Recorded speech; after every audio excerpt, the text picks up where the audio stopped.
overwhelmed. Thank you. So I wanted Hold to the mic closer and be I louder. wanted to start with. I'd like to thank Delegate Foy. Yay! And really, just being a model of what it is to be fierce and kind and committed. And Christina, thank you for introducing Delegate Foy, and thank you for being my friend.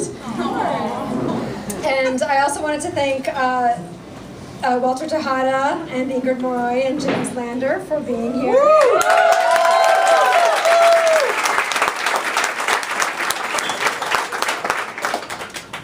As well as Michelle, Jackie, and my entire campaign team. You guys are amazing.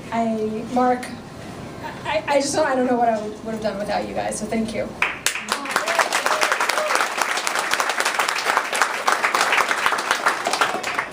So I've heard politicians say that they're humbled by the support that they received, and I gotta tell you, I never believed it. I thought they were just saying stuff to sound pretty. But seeing the support that you guys have given, seeing the time and energy and money and effort that you have put into making this campaign something real and contributing to this movement, I get it now, and I am humbled. I am inspired. And I am excited to announce my candidacy to become the Commonwealth Attorney.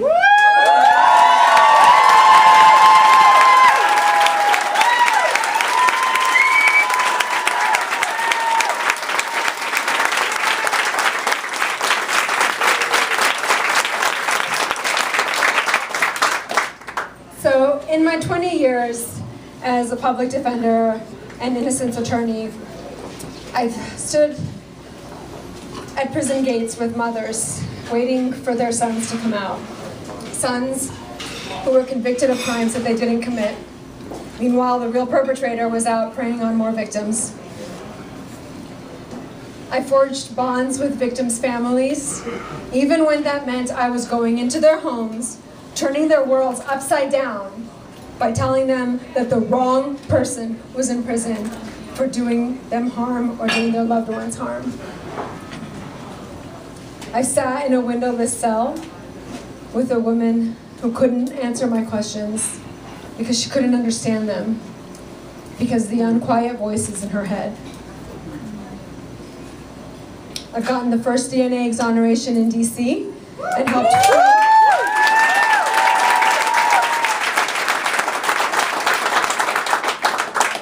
free a man who spent 28 years in prison for a crime he didn't commit. And I've had a client come within 10 minutes of being executed until a court intervened and saved his life.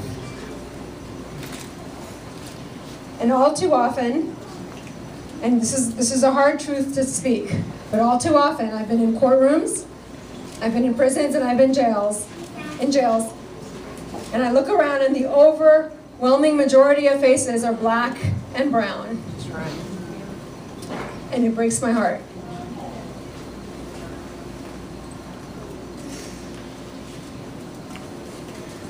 And through all of this, there's one thing that I know. And one thing that all of these years have taught me is that the problems in our criminal legal system are not minor, and they're not isolated. They are deep, and they are systemic. They create injustice. They compromise public safety, they re-traumatize victims and survivors, and they waste time and money. And the United States has the dubious distinction of having the highest incarceration rate in the world. This is not a federal problem that a few pieces of federal legislation can fix, because federal prisoners make up only about 10% of the inmate population. The rest of the 90%, that's us. That is 3,100 and change localities, and it's who we decide to send to jail and who we decide to send to prison. Virginia incarcerates its citizens at a higher rate than even the national average. And we do so at an exorbitant human, and financial cost. It costs twice as much to incarcerate a person for a year in Virginia as it does to educate a student for a year. And we keep increasing the budget for prisons at a faster rate than we do for our education system. And we do it even though we know we have data that education makes us safer and mass incarceration does not. And we in Falls Church and Arlington County, we're not immune. We don't live in the bubble that we think we live in. We are operating on a war on drugs, punitive system, the same system that the rest of the country is operating on.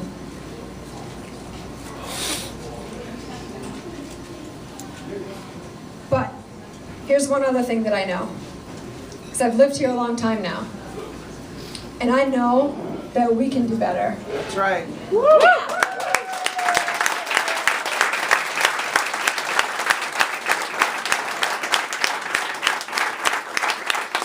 I know that you and I, we deserve better.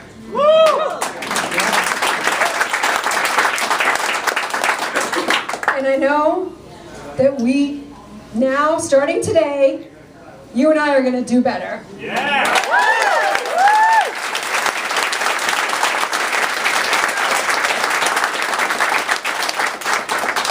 Now, I believe in running a campaign on the issues, and I believe in dealing with substantive issues in a civil fashion. But that includes saying the truth when the truth has to be spoken. And here's the truth. There is one progressive in this race, one reform candidate.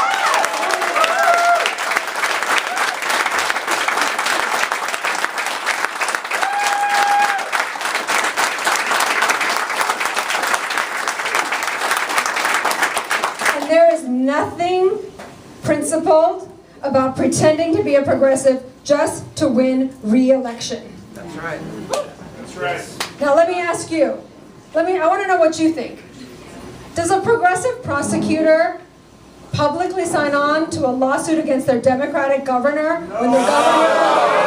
Oh, let me finish. Is trying to re-enfranchise 200,000 returning citizens? No. I believe in restoring civil rights.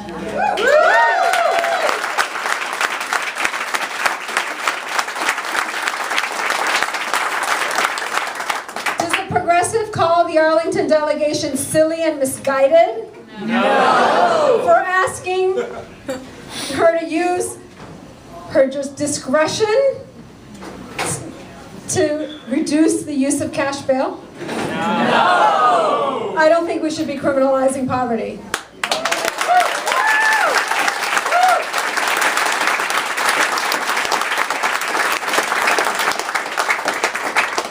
Does a progressive think that it's okay for the government to take your property when you haven't even been convicted of a crime? No! I don't think that a criminal charge justifies the government putting their hands on your property.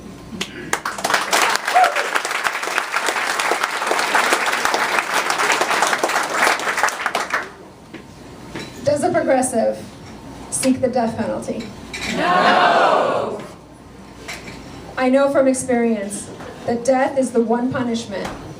Once it's imposed, you cannot walk that back. You cannot correct that mistake. Does a progressive continue to prosecute thousands of marijuana possession cases, despite the fact that the tide is turning towards decriminalization and legalization? No! Despite the fact that we know that if you're black, you're more likely to get arrested, convicted, and sentenced for marijuana possession than if you're white. No. I think we need to chart these disparities, we need to release the data, and we need to close these disparities and stop wasting time and money on victimless crimes.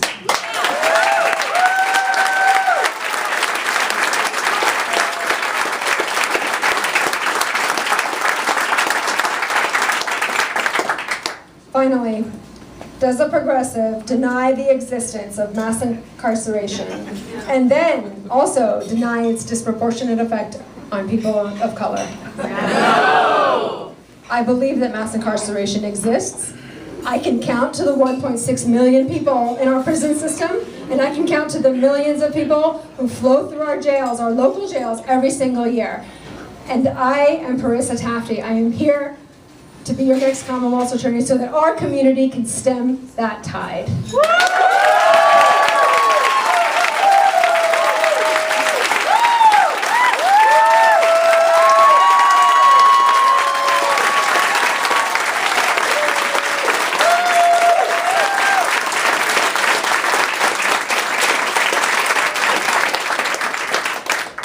So I've saved the hardest part and the most important part for last.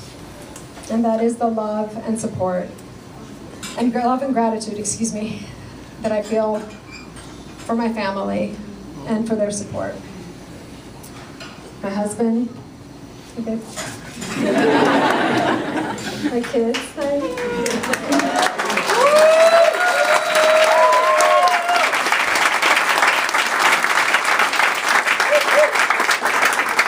my sister, I don't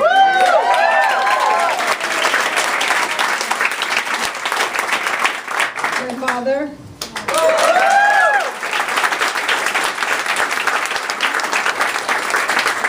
and the most wonderful stepmother that ever was.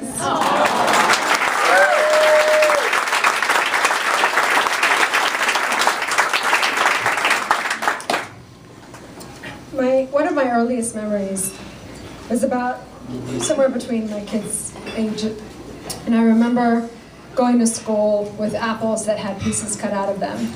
And I could never figure out as a kid why were my apples not whole? You know, my friends had whole apples and I had these weird apples that had pieces cut out of them. I didn't understand then until I was an adult, and I didn't even understand until I was an adult, the full measure of the sacrifices that my mother and father made for my sister and me. And that included taking 2 and 3 jobs apiece in order to make ends meet. And it included my mom going to the trash bins of grocery stores to take out the discarded fruits and vegetables. And then taking care to cut away the pieces that were bad so that we wouldn't know there was anything wrong with the fruit.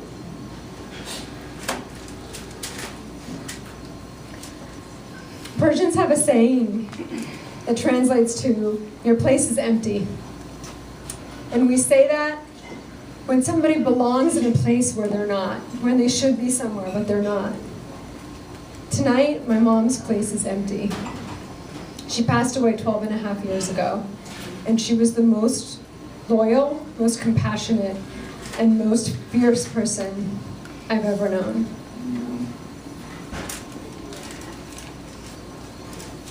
But even though her place is empty, she's with me through this campaign.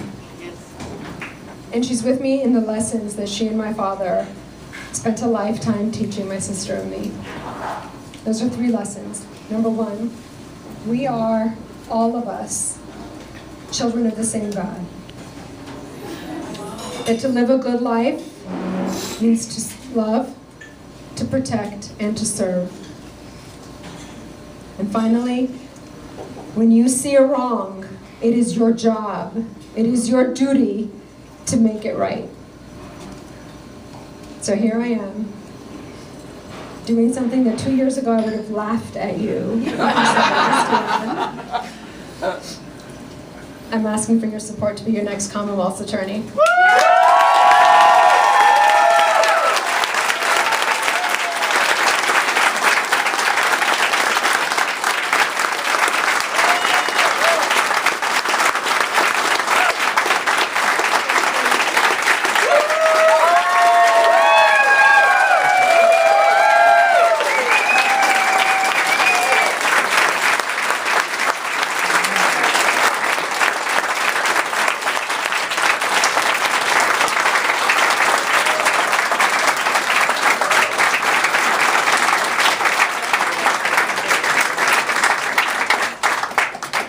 you. But you all know the campaigns don't run on applause only. You know they don't run on endorsements only, as nice as they are. And they don't run on good speeches and intentions only. So, if you've invested in our campaign and in this movement, thank you. If you haven't yet, now is an awesome time to do it. Thank you so much.